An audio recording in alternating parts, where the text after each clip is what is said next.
नमस्कार। मैं हूं संजीव श्रीवास्तव। आप देख रहे हैं 4 PM news network. Rahul Gandhi की भारत जोड़ो न्याय यात्रा की तैयारियां मध्य प्रदेश में भी आरंभ हो गई हैं।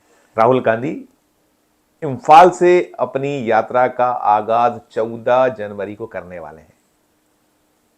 इम्फाल से शुरू होने वाली यात्रा मुंबई में जाकर समाप्त होगी और वह यात्रा मध्य प्रदेश में भी सप्ताह भर तक रहने वाली है। मध्य प्रदेश में राहुल गांधी लगभग 700 किलोमीटर का सफर तय करेंगे। वे 9 जिलों में यात्रा को लेकर निकलने वाले हैं। 7 लोकसभा सीटों को वो टच करने वाले हैं। भारत जोड़ो न्याय यात्रा को लेकर कांग्रेस उत्साहित है। मध्य प्रदेश कांग्रेस अध्यक्ष जीतू पटवारी की अगुवाई में तैयारियां तेज हैं और कांग्रेस विधानसभा चुनाव 2023 के नतीजों को भुलाकर जो परिणाम आए थे कांग्रेस के लिए बेहद बेहद निराशाजनक रहे थे। मध्य प्रदेश में कांग्रेस का प्रयास सरकार बनाने का था, लेकिन नतीजे पूरी तरह से उलट हुए। कुल 230 विधानसभा सीटें मध्य प्रदेश में हैं, जिनमें 163 सीटों पर करारी पराजय का सामना कांग्रेस को करना पड़ा है।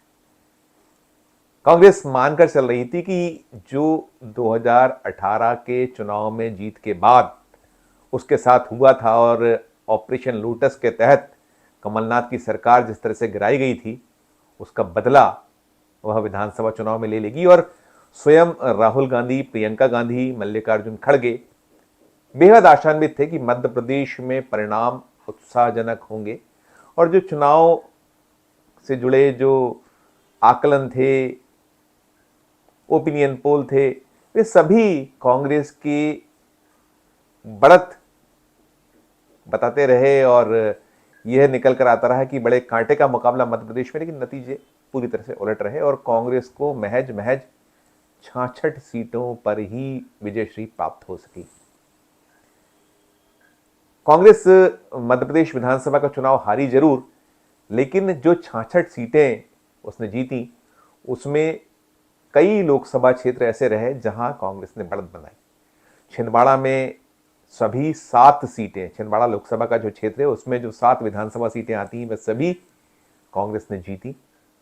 साथ साथ भिंड, ग्वालियर और बालाघाट, ये 3 लोकसभा क्षेत्र भी ऐसे रहे जहां कांग्रेस ने मुकाबला, जो लोकसभा सीटें हैं 8-8 सीटों के ये मिलकर बने सेगमेंट हैं, 8-8 सीटों के सेगमेंट से बना ये तीनों लोकसभा क्षेत्र हैं जहां 4-4 सीटें कांग्रेस को मिली थी और मुरैना, मंडला, धार, खरगोन, ये 4 सीटें ऐसी रही थी जहां कांग्रेस ने बीजेपी को पीछे छोड़ते हुए बढ़त बनाई थी। ये चारों ही सीटें, मुरैना, मंडला, धार और खरगोन, ये सीटें भी 8-8 विधानसभा क्षेत्र से मिलकर लोकसभा के क्षेत्र बनते हैं और इन चारों ही सीटों पर कांग्रेस ने 5-5 सीटें जीतकर बढ़त हासिल की थी और बीजेपी यहां 3-3 सीटें ही जीत सकी थी।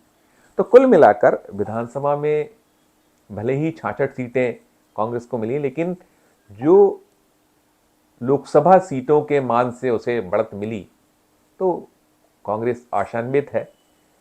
वो 2019 का जो मध्य प्रदेश लोकसभा का परिणाम रहा था, 29 में से 28 सीटें कांग्रेस मध्य प्रदेश की लोकसभा की हार गई थी। तो अब विधानसभा के 2023 के चुनाव परिणामों को भूलकर कांग्रेस जुटी है। चेहरे बदले हैं मध्य प्रदेश में। जीतू पटवारी मध्य प्रदेश कांग्रेस कमेटी के अध्यक्ष हैं, तो मध्य प्रदेश विधानसभा में नेता प्रतिपक्ष का दायित्व कांग्रेस ने युवा और आदिवासी चेहरे उमंग सिंघार को सौंपा हुआ है। उपनेता का दायित्व हेमंत कटारे, जो ग्वालियर चंबल क्षेत्र से आते हैं, भिंड जिले का नेतृत्व करते हैं विधानसभा में, उन्हें प्राप्त हुआ है। तो ये जोड़ी, ये टीम लगी हुई है, प्रयास आरंभ किए हुए हैं और इसी बीच राहुल गांधी की भारत जोड़ो न्याय यात्रा का कार्यक्रम फाइनल होने के बाद जो यात्रा 14 जनवरी को आरंभ हो रही है राहुल गांधी की, तो वो मध्य प्रदेश आने वाली है। मध्य प्रदेश में मुरैना, ग्वालियर, शिवपुरी, गुना, उज्जैन, रतलाम, झाबुआ जैसी महत्वपूर्ण सीटों जो लोकसभा के क्षेत्र हैं, इनके साथ साथ करीब 7 सीटें हैं लोकसभा की जिन पर राहुल गांधी का काफिला गुजरने वाला है, यात्रा वहां से निकलने वाली है। तो कांग्रेस के नेता आशान्वित हैं, उत्साहित हैं और लगातार यहां बैठकों का सिलसिला चल रहा है। एक बड़ी बैठक 8 तारीख को जीतू पटवारी ने भोपाल में बुलाई है, जिसमें सभी नेता, उसमें पूर्व मुख्यमंत्री कमलनाथ और पूर्व मुख्यमंत्री दिग्विजय सिंह भी आमंत्रित हैं, साथ साथ अन्य बड़े नेता आमंत्रित हैं। तैयारियां तेज हैं और तैयारियों के साथ साथ जीतू पटवारी बार बार यही दोहरा रहे हैं कि ठीक है, हमने मध्य प्रदेश विधानसभा चुनाव में वो सफलता नहीं प्राप्त कर पाई थी या नहीं पा सके थे जिसकी उम्मीद थी। अब हम आने वाला जो लोकसभा चुनाव है, जिसमें कांग्रेस का सब कुछ मध्य प्रदेश में तो कम से कम दांव पर है, ये जो नई टीम है, नई टीम में जीतू पटवारी, उमंग सिंघार, इनकी भी परीक्षा होनी है, इनका टेस्ट होना है और 29 में से 28 सीटें हारने जैसा जो सिलसिला 2019 के लोकसभा चुनाव में मध्य प्रदेश में रहा था, उसकी पुनरावृत्ति ना हो, बेहतर नतीजे आ सकें, कुछ कमाल किया जा सके, इसे लेकर प्रयास चल रहे हैं।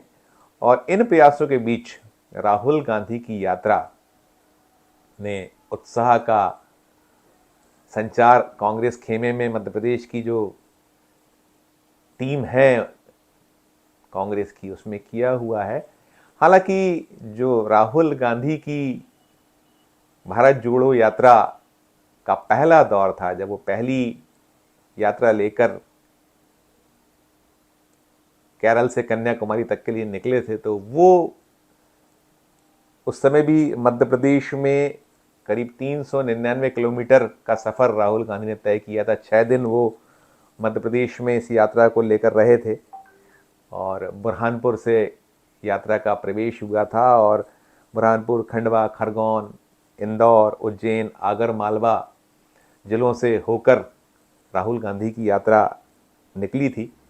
कुल 29 लोक विधानसभा सीटों को राहुल गांधी ने टच किया था। ये मध्य प्रदेश विधानसभा चुनाव के काफ़ी पहले ये यात्रा मध्य प्रदेश से गुजरी थी और बेहद एक इस यात्रा को लोगों का प्यार और लोगों की भीड़ इस यात्रा में उमड़ी थी। तो कांग्रेस आशान्वित थी कि उसे लग रहा था यहाँ कुछ जो ये यात्रा है कमाल करेगी, लेकिन यात्रा का कमाल नहीं हो पाया था।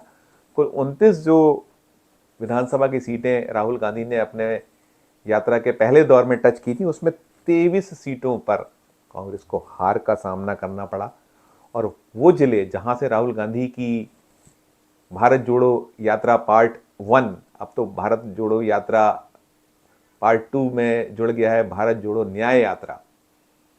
तो जो भारत जोड़ो यात्रा पार्ट 1 था मध्य प्रदेश में, जो इसका दौर हुआ था, जैसा मैंने बताया कि 29 में से 23 सीटों पर कांग्रेस को हार का सामना करना पड़ा था और महज 6 सीटें ही कांग्रेस जीत सकी थी। और कई जिले तो ऐसे रहे थे जहां से ये यात्रा का जो पार्ट 1 गुजरा था, निकला था राहुल गांधी की इस यात्रा का, उसमें इंदौर, बुरहानपुर, खंडवा, ये ऐसे जिले रहे थे जहां कांग्रेस विधानसभा चुनाव के जो 2023 का रण था उसमें खाता भी नहीं खोल पाई। कांग्रेस इंदौर की 9 में से 9 सीटें हारी, जहां से खुद प्रदेश कांग्रेस अध्यक्ष जीतू पटवारी आते हैं इंदौर जिले से, वो अपनी स्वयं की सीट आ रहे और सभी सीटें वहां कांग्रेस के हाथों से निकल गईं। साथ साथ बुरहानपुर में 2 में से 2 सीटें हारे, खंडवा में 4 ही सीटें हार गए। खरगोन भर ऐसा क्षेत्र रहा, ये मालवा और निमाड़ दोनों इलाकों को राहुल गांधी की यात्रा ने छुआ था। तो यहाँ जो खरगोन है, निमाड़ का इलाका, वहाँ ज़रूर कुल 6 विधानसभा सीटें हैं जिले में, उसमें से 3-3 पर मुकाबला छूटा, जबकि उज्जैन में कुल 6 सीटों में 4 बीजेपी के खाते में गई, जबकि 2 पर कांग्रेस को सफलता मिल पाई। और आगर मालवा जो जिला है, छोटा जिला है, इसमें कुल 2 सीटें ही आती हैं विधानसभा की। यहाँ एक एक पे मुकाबला छूटा, या हम कह सकते हैं बराबरी पर दोनों ही दल रहे। तो कुल मिलाकर जो अब मध्य प्रदेश में इस यात्रा का पार्ट 2 है, इस यात्रा के पार्ट 2 में 698 किलोमीटर कुल, मैंने जो लगभग 700 किलोमीटर आपको बताया, उसमें 698 किलोमीटर यात्रा मध्य प्रदेश में चलने वाली है।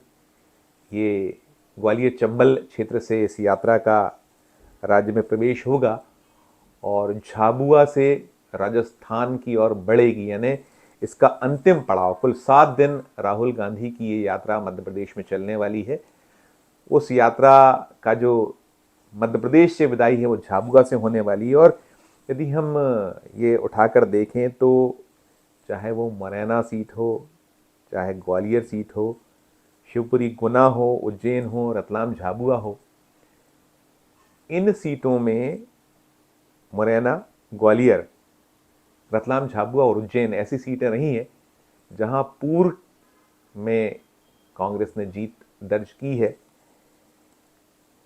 तो कुल मिलाकर मध्य प्रदेश में जो राहुल गांधी की यात्रा है, खुद राहुल गांधी का भी कहीं ना कहीं जो करिश्मा है वह कितना चलने वाला है इस यात्रा के बाद होने वाले लोकसभा चुनाव में सामने आएगा। हालांकि कांग्रेस बार बार ये कहती रही कि ये यात्रा जो वो निकालते हैं, इसके पहले भी जो उन्होंने यात्रा निकाली थी उसमें साफ साफ कहा था कि इसे चुनावी राजनीति से ना जोड़ा जाए, ये तो लोकतंत्र को बचाने की राहुल गांधी की कोशिश है, प्रयास है।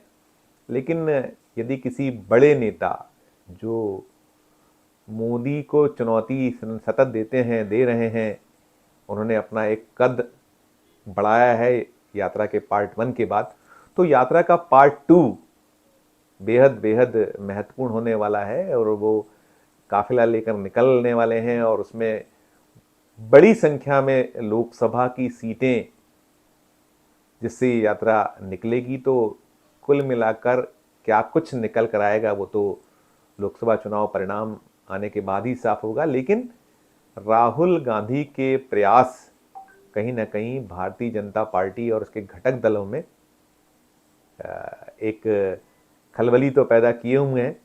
और इस यात्रा को लेकर कांग्रेस कम से कम मध्य प्रदेश में तो पूरी तरह से तैयार है। और अन्य राज्यों में भी प्रयास कांग्रेस की ओर से यही है कि राहुल गांधी का जो महायज्ञ है उसमें उनकी भी कुछ ना कुछ आहुति डले। हालांकि प्रधानमंत्री नरेंद्र मोदी बेहद बड़े जादूगर के तौर पर सामने आते हैं और उन पे ये एक ठप्पा है कि उनके चेहरे पर कम से कम लोकसभा चुनाव में तो बीजेपी या उसके घटक दल जबरदस्त एक